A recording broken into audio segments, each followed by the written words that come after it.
जय श्री कृष्णा सभी को। क्या आपने कभी सोचा है, अगर आपका सबसे करीबी दोस्त राजा बन जाए और आप गरीब हो जाएं, तब भी वह आपको गले लगाएगा?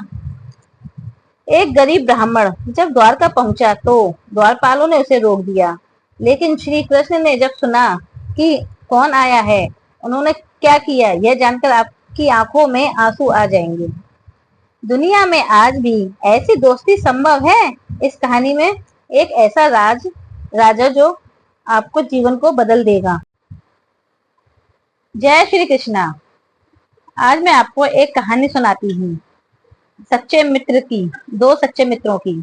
बहुत समय पहले दो मित्र थे, कृष्ण और सुदामा। दोनों ने संदीपन ऋषि के आश्रम में शिक्षा प्राप्त की। बचपन में ये मित्रता प्रेम, सच्चाई और विश्वास से भरी थी। समय बीतता गया और दोनों ने अपनी राहें चुन ली। कृष्ण द्वारका के राजा बने, लेकिन सुदामा गरीब ब्राह्मण। गरीबी इतनी बड़ी कि घर में कई बार भोजन भी नहीं होता था। तो सुदामा की पत्नी ने कहा कि आप श्री कृष्ण से मिलने जाओ। सुदामा जी हिचकिचाए कि मैं मित्र से कैसे कुछ मांग सकता हूँ, मित्र से मांगना ठीक नहीं। पर पत्नी ने जिद की तो सुदामा ने चावल का छोटा सा पोटली तैयार किए और चल पड़े। जब सुदामा द्वारका के लिए निकल रहे थे तो उनके तन पर फटे पुराने कपड़े थे, पैरों में चप्पल भी नहीं थी, नंगे पांव थे। मन में सिर्फ एक सवाल था कि कृष्ण मुझे पहचानेंगे या नहीं पहचानेंगे। क्या द्वारका के राजा को मेरा हाल देखकर शर्म आएगी? लेकिन मन में प्रेम भी था। सुदामा द्वारका पहुंचे तो महल के द्वार सुदामा ने कहा कि मैं कृष्ण का मित्र हूँ। तो वो महल के द्वार पर खड़े सैनिक जोर जोर से हंसे कि ऐसा व्यक्ति हमारे राजा का मित्र हो ही नहीं सकता। लेकिन जैसे ही संदेश पहुंचा कि सुदामा आए हैं, कृष्ण ने सुनते ही सिंहासन छोड़ दिया और नंगे पांव दौड़ते हुए आए और सुदामा को गले लगाया।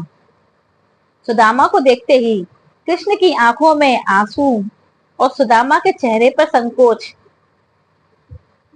कृष्ण ने उनके पैर धोए, सिंहासन पर बिठाया और कहा कि मित्र, आज तो मैं धन्य हो गया।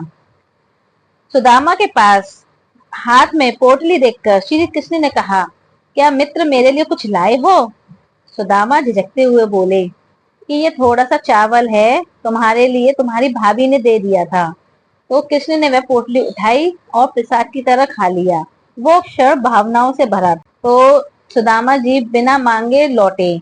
मन में सोचते रहे कि कृष्ण ने कुछ दिया तो नहीं, लेकिन उनके प्रेम ने मुझे सब कुछ दे दिया है। लेकिन जब अपने गांव पहुंचे तो गांव पहुंचने पर उन्होंने एक चमत्कार देखा कि जहां झोपड़ी थी वहां एक भव्य महल बन गया था, और जहां खाली बर्तन थे वहां अन्न का भंडार।